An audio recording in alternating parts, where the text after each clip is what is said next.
Good morning, trading world. It is June 10th, 2022, and this is my pre-market outlook and technical analysis for day trading the SPY. Big day ahead with the CPI print this morning at 8:30 a.m. Eastern Standard Time. I am expecting the same kind of movement we get on an FOMC day, so it could get crazy. Things you need to be aware of about the CPI itself. CPI month over month expected estimate is 0.7%. CPI year over year expected estimate is 8.2%. CPI expected estimate for food and energy month over month is 0.5%, and CPI food and energy year over year is 5.9%. If it exceeds expected, stocks fall, bonds fall, yields rise, and the US dollar gets stronger. If it misses expectations, stocks rise, bonds rise, yields fall, and the US dollar gets weaker. A strong CPI points toward higher prices and rising inflation, which may induce the Fed to raise interest rates. Because we have sold off a bit before the actual report, and it's an expiration day, I expect price action to be all over the place. The dominant trend may not completely reveal itself until Monday or Tuesday. Just like on FOMC days, I'm expecting a big whip and a broad range in price action. Remember the trend channel I've been tracking. Let me go to the 4 hours so we can see the trend channel.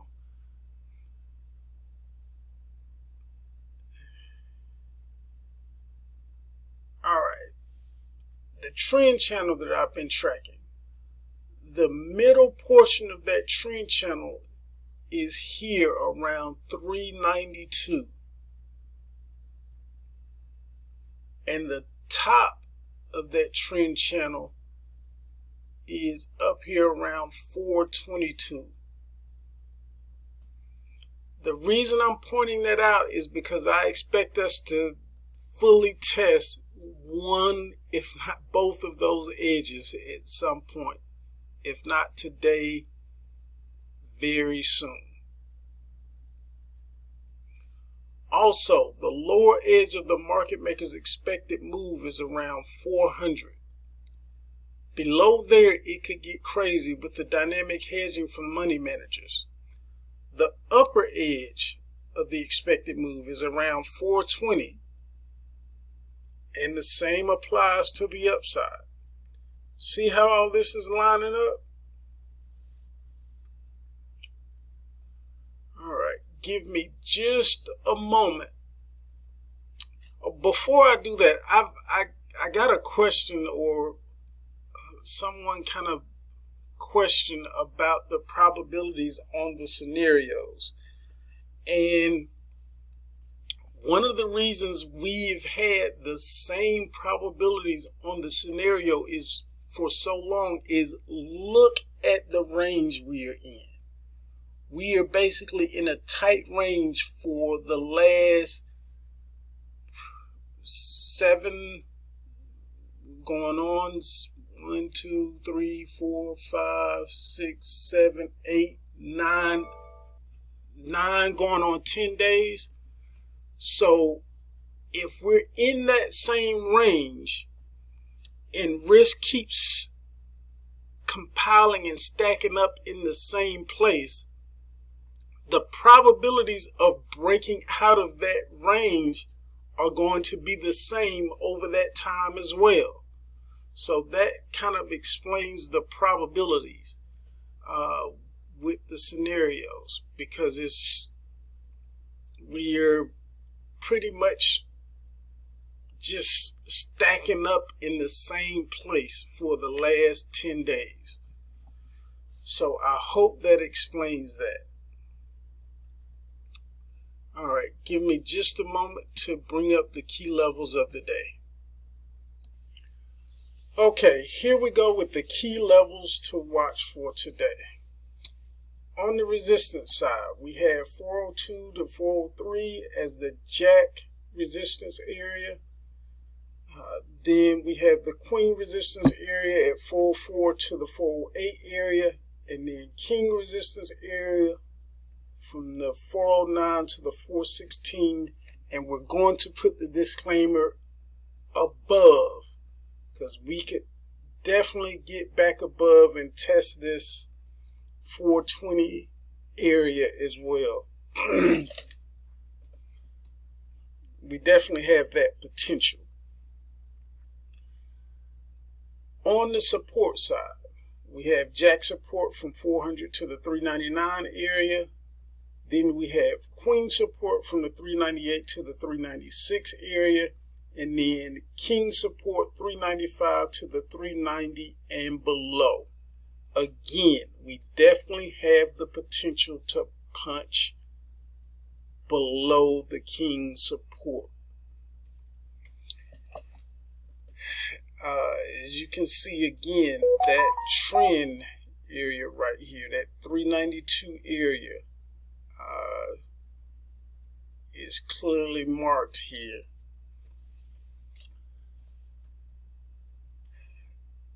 The main thesis today is bullish, closing above the 401.44 with a projected target high between 406 and 413. The alternate thesis is bearish, closing below the 401.44 with a projected target low of between 398 and 390.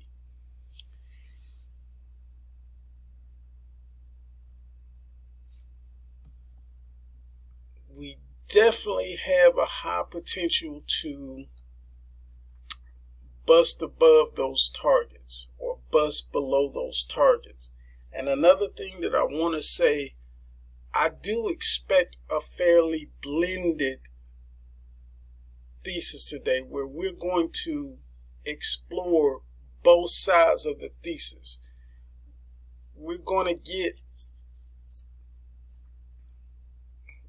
explore at some parts of the day the alternate thesis to the downside, probably early, and then we're going to explore the up or the bullish thesis to the upside, probably later in the day.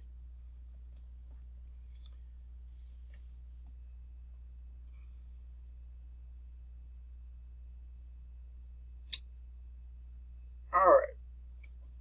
Order flow today. Order flow and internals are still spotty. I look for price action to be irrational as internals still have not repaired itself, meaning fill the gap from the gap down we had Wednesday.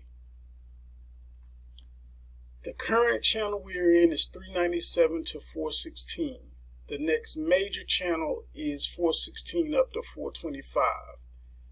There are no clear minor channels below 404. With that being said, let me start to bring up the scenarios for the day. All right, here we go with the first scenario. It is our expansive range day structure. CPI print could send us reeling before the open. Right now, we're pretty much trading right at the previous close. Kind of back and forth over that previous close. But the CPI print number could send us reeling from there down before the cash open. And it could send us to test the jack support and possibly the middle of that trend channel that we're tracking. And from there, after the cash open, we could get a nice bounce or rally back toward that previous close and possibly peaking over that previous close. And from there, we could roll over again and possibly retest and push lows even further. And at some point, we could start gaining steam to kind of pick back up and rally back up above that previous close again towards the end of the session.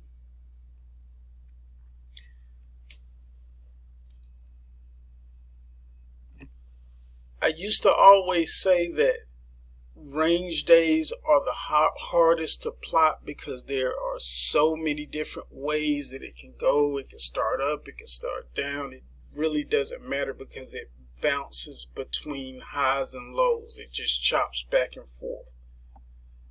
With the expansive range day, we're pretty much expected to push those boundaries. Now, there could be a vice versa scenario for this expansive range day. However, how many of us give these CPI numbers a chance to be positive, where we come in below the expected? If you're like me, it's a very slim chance that we get the contracted CPI print and things are positive, inflation showing itself to go down. We should all be able to see that each time you walk in the grocery store, you see inflation picking up. So that's the first scenario. Let me bring... And actually, before I bring up the second scenario, I said something about there being a lot of whip around the CPI print. And what I mean by whip and what I mean by the same price action as the FOMC meeting is that normally we get a big head fake on the FOMC. So whatever the first move is, it's usually the head fake. So we could get a big up and then down and then kind of level off. Or vice versa, where we get that big down, then up, and then level off. So all of that is going to happen at 8:30. So just be aware of that. I hope you are secure in the risk that you have in positions, because this is going to move the market one way or another, breaking this current range we're in.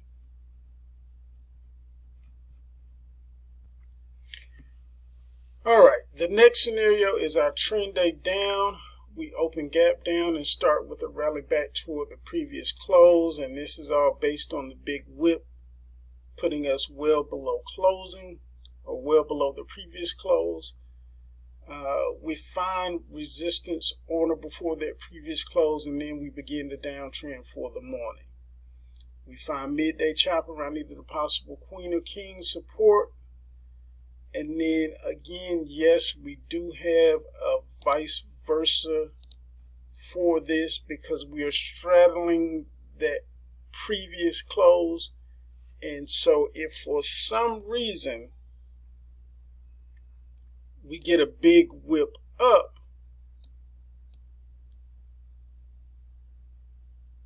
we could end up having a trend day up.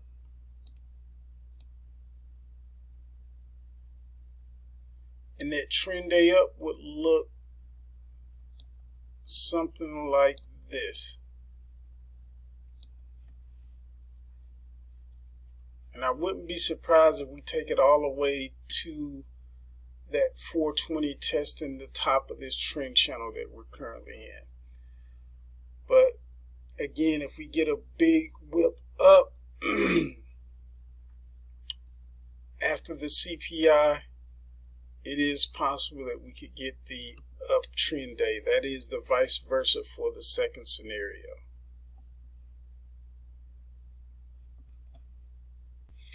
All right, our last scenario is our rounded reversal day type structure. We could get a continued push higher toward the Jack or Queen resistance area and find midday chop either around that Queen or King resistance area before spending the same energy we use going up to come back down the second half of the day.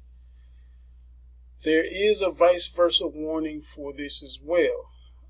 All of this will play off of the whip that the CPI report gives. So it could actually be either way. We could actually continue lower based on that down whip and come down and actually spend the second half of the day going up. So that would look something like this, where we continue lower through the cash open, find midday chop, and then head back up the second half of the day. So those are the scenarios. Again, be very, very, very careful. I said something earlier in the week, and it's kind of wearing off right now. Let me take a quick look. But I usually use, on one of my chart sets, I use a volume weighted MACD. And one of my rules is to never short an expanding MACD to the upside. And if you look at the volume weighted MACD, it still had a pretty strong expanding delta to the upside until yesterday, and yesterday only made it kind of flatten out. It hasn't closed up. There's still a huge delta, but this is the reason that I was saying I wouldn't short into that MACD right now, because a day like this could see it really blow up in your face, where we could get a huge move back to the upside. So you have to be aware of it. Now, that was for putting on new short positions. It really doesn't play, or it doesn't count toward intraday moves, but putting on short positions that you're going to hold overnight, for me, that is a no-no. Shorting a MACD that has expanding delta to the upside. So today is that culmination of all of that spring compressing, and as you can see, we bust out toward the bottom side. But to me, there's still a decent bit of move to go. As I look at expected move right now, yesterday we still had over 6 points to go on the expected move for the last 2 days. Today, we still have over 4 points, close to 5 points to go. So that just tells you today will be explosive. So please be careful. Please understand the risk that you are putting out there. And as always, wishing you a positive trading day. Be safe and have a great one.